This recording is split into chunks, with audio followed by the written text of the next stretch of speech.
नमस्कार, cage life Himachal में आप सभी का स्वागत है और मैं हूं आपके साथ पूजा राजपूत। हिमाचल प्रदेश की राजनीति में इस समय सबसे बड़ा बदलाव देखने को मिल रहा है। कांग्रेस के नए प्रदेश अध्यक्ष विनय कुमार के कार्यभार संभालते ही पार्टी की रणनीति में जबरदस्त परिवर्तन आया है। विनय कुमार ने जैसे ही अध्यक्ष पद की कुर्सी पकड़ी, उन्होंने बिल्कुल अलग ढंग से संगठन खड़ा करने का ऐलान किया है। उनकी रणनीति साफ है। अब कांग्रेस में ऊपर से नीचे नहीं बल्कि नीचे से ऊपर की टीम बनेगी। यही वजह है कि उन्होंने सीधे प्रदेश कार्यकारिणी बनाने के बजाय पहले ब्लॉक स्तर पर अध्यक्षों की नियुक्ति करने का फैसला लिया है। पार्टी लंबे समय से कई ब्लॉकों में अध्यक्षों के बिना चल रही थी और इससे संगठन की जड़ें कमजोर हो रही थी। विनय कुमार ने साफ कर दिया है कि 2027 के विधानसभा चुनाव को देखते हुए कांग्रेस अब लड़ाई को जमीनी स्तर से शुरू करेगी। उनका मानना है कि जब तक ब्लॉक स्तर पर मजबूत नेतृत्व नहीं होगा तब तक प्रदेश कार्यकारिणी भी कारगर सिद्ध नहीं होगी। इसलिए पहले ब्लॉक अध्यक्ष, फिर जिला अध्यक्ष और उसके बाद प्रदेश पदाधिकारी, यही नई रणनीति है। दरअसल विनय कुमार की इस रणनीति का सबसे बड़ा आधार है संगठन सृजन कार्यक्रम। इस अभियान के तहत जिला अध्यक्षों की नियुक्ति का कार्य लगभग पूरा हो चुका है।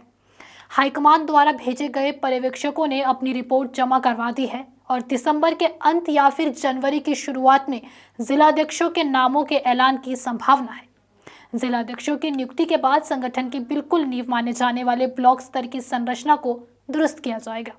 यानी दूसरी बार कांग्रेस एक ऐसा प्रयोग कर रही है जिसमें पार्टी पहले जमीनी कैडर को पहचान देगी और फिर प्रदेश स्तर के बड़े पदाधिकारियों की घोषणा करेगी। राजनीतिक विश्लेषकों की माने तो ये रणनीति पिछले कुछ वर्षों में कमजोर पड़े पार्टी ढांचे को मजबूती देने की दिशा में एक निर्णायक कदम मानी जा रही है। दिलचस्प बात तो यह है कि इस बार कांग्रेस केवल पुराने चेहरों पर निर्भर रहने के मूड में नहीं है। विनय कुमार ने साफ किया है कि पंचायत प्रधान, बीडीसी सदस्य और जिला परिषद स्तर पर जीतकर आए हुए संगठनात्मक रूप से सक्रिय कांग्रेस समर्थकों को भी पीसीसी में जगह दी जाएगी। यानी पार्टी अब केवल राजनीतिक अनुभव पर नहीं बल्कि जमीनी पकड़ और स्थानीय समर्थन पर आधारित नियुक्तियां करेंगी।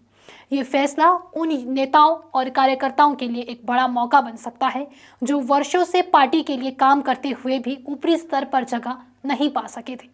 इस कदम से कांग्रेस को एक नया युवा और ऊर्जावान चेहरा मिल सकता है और यह बदलाव पार्टी की रणनीतिक जरूरत भी है। इसी क्रम में कांग्रेस अध्यक्ष विनय कुमार प्रदेश के हर जिले का दौरा कर रहे हैं।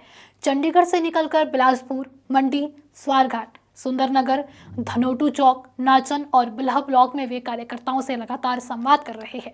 उनकी कोशिश ये समझने की है कि जमीन पर कौन कितना सक्रिय है, किसकी पहुंच कितनी है और किसे आगे लाना चाहिए।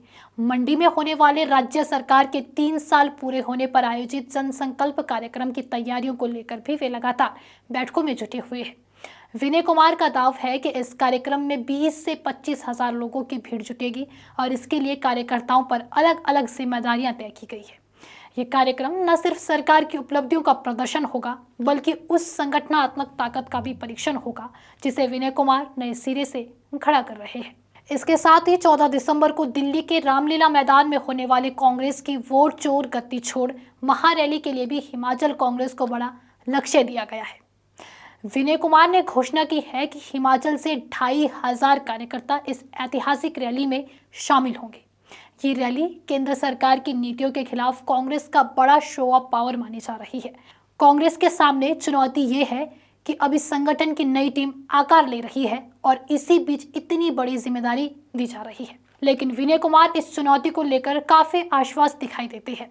उन्होंने स्पष्ट कहा है कि हिमाचल की भूमिका इस रैली में महत्वपूर्ण होगी और पार्टी हाईकमान भी हिमाचल से बड़ी संख्या की उम्मीद कर रहा है।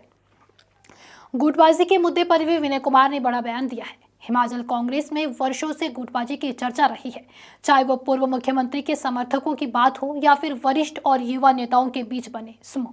लेकिन विनय कुमार ने इस चर्चा को सिरे से नकारते हुए कहा कि कांग्रेस एक परिवार है और सभी राहुल गांधी की टीम के सदस्य हैं। उन्होंने कहा कि वह खुद नाराज नेताओं के घर जाकर उनसे बात कर रहे हैं, उनकी राय सुन रहे हैं और सभी को संगठन में स्थान दिया जाएगा। उनका कहना है कि वरिष्ठ नेताओं का अनुभव और युवाओं की ऊर्जा दोनों ही पार्टी की ताकत है। इस संवाद मॉडल से वे गुटबाजी को खत्म करने की दिशा में भी काम कर रहे हैं। इस पूरे राजनीतिक माहौल के बीच उन्होंने केंद्र सरकार पर भी निशाना साधा है। विनय कुमार का आरोप है कि आपदा के समय हिमाचल को केंद्र सरकार से अब तक कोई विशेष वित्तीय सहायता नहीं मिली है। राज्य सरकार ने स्वयं अपने कोष से आपदा प्रभावितों की मदद की और केंद्र की बेरुखी को लेकर कांग्रेस लगातार सवाल उठा रही है। ये मुद्दा भी दिल्ली की महारैली में जोरदार तरीके से उठाया जाएगा। तो कुल मिलाकर हिमाचल प्रदेश कांग्रेस एक बड़े संक्रमण के दौर से गुजर रही है, जहां एक और नई संगठनात्मक संरचना बनाई जा रही है, तो वहीं दूसरी ओर बड़े राजनीतिक कार्यक्रमों की तैयारियां भी जोरों पर है। मान आपको मिल चुका है। जिस दिन मैं अध्यक्ष बना था उस दिन आपने देखा कि एक ही छत के नीचे सभी लोग थे, और मैं ये मानता हूँ कि हम सब कांग्रेस पार्टी के लिए कार्य कर रहे हैं और राहुल गांधी जी की टीम में कार्य कर रहे हैं। तो गुटबाजी का प्रश्न ही पैदा नहीं होता है। और मैं आपको बता देना चाहता हूँ कि हमारे जो मधुर संबंध है सभी के साथ, वो एक कड़ी का काम करेगा सरकार और संगठन में भी और सभी लोगों के बीच में भी। मैंने आपको पहले भी कहा है कि 3 महीने के अंदर हम संगठन तैयार करके देंगे, और साथ ही में अभी हमारा संगठन सृजन का जो प्रोग्राम चला हुआ है, जो पूरे ही